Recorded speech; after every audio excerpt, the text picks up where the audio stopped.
আজ ২৮শে ফেব্রুয়ারি ২০২৪ পিএম কিষাণ সম্মান নিধি সারা ভারতবর্ষের ১৬তম কিস্তির টাকা প্রধানমন্ত্রী লাইভ ছেড়ে দিয়েছেন এবং সেই ভিডিও ফুটেজটি আগে আপনারা দেখে নিন এবং ইতিমধ্যে ব্যাঙ্ক অ্যাকাউন্টে কৃষকদের এই টাকা চলেও এসেছে। তার প্রমাণও কিন্তু আপনাদের আমি দেখাচ্ছি এবং যাদের এখনও পর্যন্ত টাকা আসেনি তারা কবে নাগাদ এই টাকাটি পেতে পারেন এবং কারা এই টাকাটি পাবে না বিস্তারিত জানার জন্য ভিডিওটি প্রথম থেকে শেষ পর্যন্ত কন্টিনিউ করুন। माननीय प्रधानमंत्री जी से अनुरोध करती हूँ कि अपने कर कमलों से बटन दबाकर विविध विकास प्रकल्पों को राष्ट्र को अर्पण, शुभारंभ, निधि वितरण एवं पंडित दीनदयाल उपाध्याय इनके पुतले का अनावरण करें।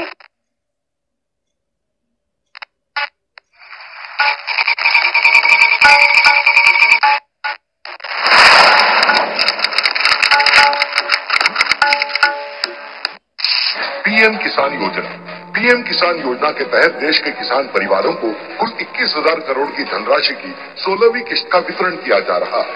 महाराष्ट्र के लगभग 88 लाख किसान परिवारों को लगभग 2,000 करोड़ रुपयों का लाभ दिया जाएगा। ये अनुदान राशि आधार से जुड़े बैंक खातों में ट्रांसफर कर दी गई है। नमो शेतकरी महासम्मान निधि योजना माननीय मुख्यमंत्री श्री एकनाथ शिंदे जी के मार्गदर्शन में और माननीय उप मुख्यमंत्री श्री देवेंद्र जी फडणवीस और माननीय उप मुख्यमंत्री श्री अजित दादा पवार जी के प्रयास से नमो शेतकरी महासम्मान निधि योजना का प्रावधान किया गया है। महाराष्ट्र राज्य के हर लाभार्थी को 3 समान किस्तों में केंद्र सरकार से 6,000 एवं राज्य सरकार से 6,000 ऐसे कुल 12,000 रूपए प्रतिवर्ष भुगतान किया जाए। आज इस योजना के तहत राज्य के लगभग 86 लाख लाभार्थी किसान परिवारों को इस समारोह में दूसरी और तीसरी किस्त का लगभग 3,800 करोड़ का लाभ सीधे आधार कार्ड से जुड़े बैंक खाते में दिया जाएगा। অন স্ক্রিন দেখতেই পেলেন প্রধানমন্ত্রী লাইভ বোতাম টিপে প্রায় 22,000 কোটি টাকা রিলিজ করে দিলেন এই 16তম কিস্তির। ইতিমধ্যে এই টাকাটি কৃষকদের ব্যাঙ্ক অ্যাকাউন্টে চলে এসেছে, আপনাদের প্রমাণ সহকারে দেখিয়ে দিচ্ছি এবং যারা এখনও পর্যন্ত টাকা পাননি কবে নাগাদ আপনাদের ব্যাঙ্ক অ্যাকাউন্টে এই টাকাটি আসতে পারে বিস্তারিত জানার জন্য ভিডিওটি প্রথম থেকে শেষ পর্যন্ত কন্টিনিউ করুন। তো আজকের এই তথ্যগুলো দিয়ে সাহায্য করেছেন বিপ্লব পান, গোলাম মুস্তফা আহমেদ, দেবা বর্মন। আমাদের চ্যানেলের পক্ষ থেকে সকলকেই অসংখ্য ধন্যবাদ। তাছাড়াও অনেকেই কিন্তু স্ক্রিনশট পাঠিয়ে দিচ্ছেন হোয়াটসঅ্যাপে, সকলকেই আমাদের চ্যানেলের পক্ষ থেকে অসংখ্য ধন্যবাদ। প্রথমত একটি ব্যাংকের SMS দেখে নিন। UBKGBK অর্থাৎ উত্তরবঙ্গ ক্ষেত্রীয় গ্রামীণ ব্যাংক থেকে কিন্তু এই SMS টি এসেছে। অ্যাকাউন্ট নম্বরের শেষের কয়েকটা ডিজিট রয়েছে এবং ক্রেডিটেড বাই RS 2000 অর্থাৎ 2000 টাকা কিন্তু এনার ব্যাঙ্ক অ্যাকাউন্টে ক্রেডিট হয়েছে 28/2/2024 এবং বিকেল 5টা 38 PM অর্থাৎ বিকেলের দিকে কিন্তু এই টাকাগুলো ক্রেডিট হয়েছে।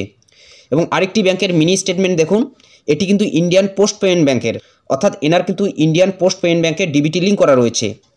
28শে ফেব্রুয়ারি 2024 2000 টাকা ক্রেডিট হয়েছে এবং দেখুন এখানে রয়েছে পিএম কিষাণ BEN অর্থাৎ বেনিফিট INST অর্থাৎ ইনস্টলমেন্ট 16 অর্থাৎ 16তম কিস্তি টাকা কিন্তু এনার ব্যাঙ্ক অ্যাকাউন্টে ক্রেডিট হয়েছে।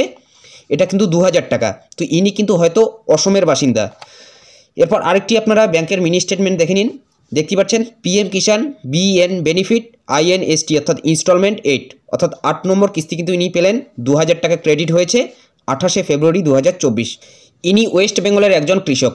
মূলত বুঝতেই পারছেন ইতিমধ্যে কৃষকদের ব্যাঙ্ক অ্যাকাউন্টে পিএম কিষাণ সম্মান নিধির টাকা কিন্তু আসা শুরু করে দিয়েছে।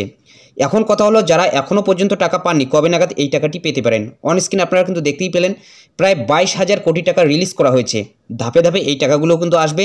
তাছাড়া ইতিমধ্যে অনেকের ব্যাঙ্ক অ্যাকাউন্টে কিন্তু এই টাকা চলে এসেছে এবং আপনারা জানেন যে এই টাকাটি ডিবিটির মাধ্যমে পাঠানো হয় অর্থাৎ ডাইরেক্ট বেনিফিট ট্রান্সফার, অর্থাৎ খুব কম সময়ের মধ্যে অনেক কৃষকের ব্যাঙ্ক অ্যাকাউন্টে কিন্তু এই টাকাটি আসবে। তো আজকের মধ্যে অনেকের ব্যাঙ্ক অ্যাকাউন্টে এই টাকাটি আসতে পারে। যদি আজকে আপনার ব্যাঙ্ক অ্যাকাউন্টে এই টাকাটি না আসে তাহলে আগামীকাল পরশুর মধ্যে কিন্তু আপনাদের ব্যাঙ্ক অ্যাকাউন্টে এই টাকাগুলো চলে আসবে। তো আপনাদের কিন্তু অপেক্ষা করতে হবে। যদি আপনি একজন ন্যায্য প্রাপক হয়ে থাকেন তাহলে অবশ্যই কিন্তু আপনার ব্যাঙ্ক অ্যাকাউন্টে এই টাকাটি আসবে। আজ না আসুক আগামীকাল পরশুর মধ্যে কিন্তু আপনাদের ব্যাঙ্ক অ্যাকাউন্টে এই টাকাটি চলে আসবে। আবারও জানিয়ে দিচ্ছি যাদের ব্যাঙ্ক অ্যাকাউন্টে এখনও পর্যন্ত টাকা আসেনি আপনাদের বলবো যে আপনারা অপেক্ষা করুন, আগামীকাল পরশুর মধ্যে কিন্তু আপনাদের ব্যাঙ্ক অ্যাকাউন্টে এই টাকাটি চলে আসবে। অর্থাৎ এক সপ্তাহের মধ্যে কিন্তু প্রায় সকলেই এই টাকাগুলো পেয়ে যাবে। যদি আপনাদের ব্যাঙ্ক সংক্রান্ত কোনো ধরনের সমস্যা থাকে তাহলে কিন্তু আপনাদের ব্যাঙ্ক অ্যাকাউন্টে এই টাকাটি আসবে না এবং আপনি স্ট্যাটাস চেক করলেই কিন্তু সেই বিষয়টি দেখতে পারবেন। তো আশা করছি সম্পূর্ণ বিষয়টা ক্লিয়ার করে দিতে পেরেছি। যদি ভিডিওটি ভালো লাগে একটি লাইক করে দেবেন, চ্যানেলে নতুন হলে চ্যানেলটি সাবস্ক্রাইব করে নিয়ে পাশে থাকা বেল আইকনটি প্রেস করে অল নোটিফিকেশনটি অন করে দেবেন। তো ভালো থাকবেন, সুস্থ থাকবেন, দেখা হচ্ছে নেক্সট ভিডিওতে।